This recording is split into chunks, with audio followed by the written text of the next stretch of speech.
సొరకాయతో soup ఈజీగా చేసేసుకుందామా. అది కూడా చాలా హెల్దీ అండి. ఇది తాగితే అయితే వెయిట్ లాస్కి చాలా మంచిగా యూజ్ అవుతుంది. ఫస్ట్ అయితే కొంచెం నెయ్యి వేసుకొని ఆర్ బటర్ కూడా యాడ్ చేసుకోవచ్చు. దాంట్లో అయితే ఇలాగా వెల్లుల్లి, ఉల్లిపాయ, తర్వాత పచ్చిమిరపకాయలు, ఉప్పు, మిరియాలు వేసేసుకొని అయితే మంచిగా వేయించుకోవాలి. తర్వాత అయితే ఇలా సొరకాయ ముక్కలు మీకు ఎంతమంది ఉంటే అంతమందికి తగ్గట్టుగా వేసుకొని కొంచెం అంటే కొంచెం పసుపు యాడ్ చేసుకొని అయితే అవి ఫ్రై చేసుకోవాలి. ఒక 2 minutes వరకు మాత్రమే.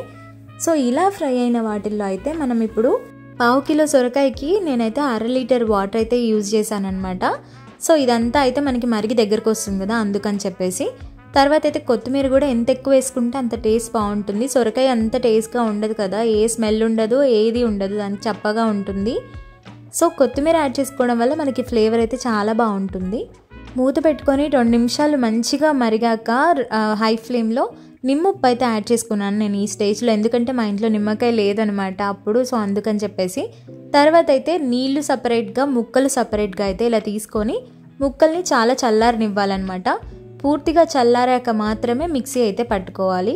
సో అంతలోపు అయితే మళ్ళీ గిన్నె పెట్టేసుకొని వాటర్ ఉంటాయి కదా, ఆ వాటర్ దాంట్లో పోసేసుకొని ఈ మిక్సీ చేసిన పదార్థాన్ని కూడా దాంట్లో అయితే మిక్స్ చేసుకోవాలి నీట్గా.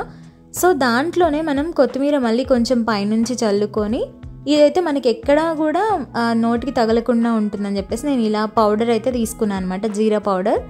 కొంచెం ఉప్పు కూడా అడ్జస్ట్ చేసుకొని వేసుకోవాలి. ఇదే స్టేజ్లో ఒక 1/2 స్పూన్ వరకు అయితే నెయ్యి యాడ్ చేసుకున్నాను మళ్ళీ నేను, ఇంకా కొంచెం మంచిగా ఫ్లేవర్ ఉండడానికి. తర్వాత ఇలా కలిపేసుకొని ఒక 2 నిమిషాల పాటు బాయిల్ చేసుకుంటే సూప్ అయితే రెడీ అయిపోతుందండి. చాలా టేస్టీగా ఉంది. నాకు అస్సలు ఎక్స్పెక్ట్ చేయలేదు ఇంత బాగుంటుంది సూప్ అని. నేను ఆ 1/2 లీటర్ కూడా నేనే తాగేసాను. ఆనియన్, వెల్లుల్లి, సొరకాయ ఇష్టం లేని దాన్నే. మీరు కూడా ట్రై చేసి ఎలా వచ్చిందో కామెంట్ చేయడం మర్చిపోకండి. బాయ్.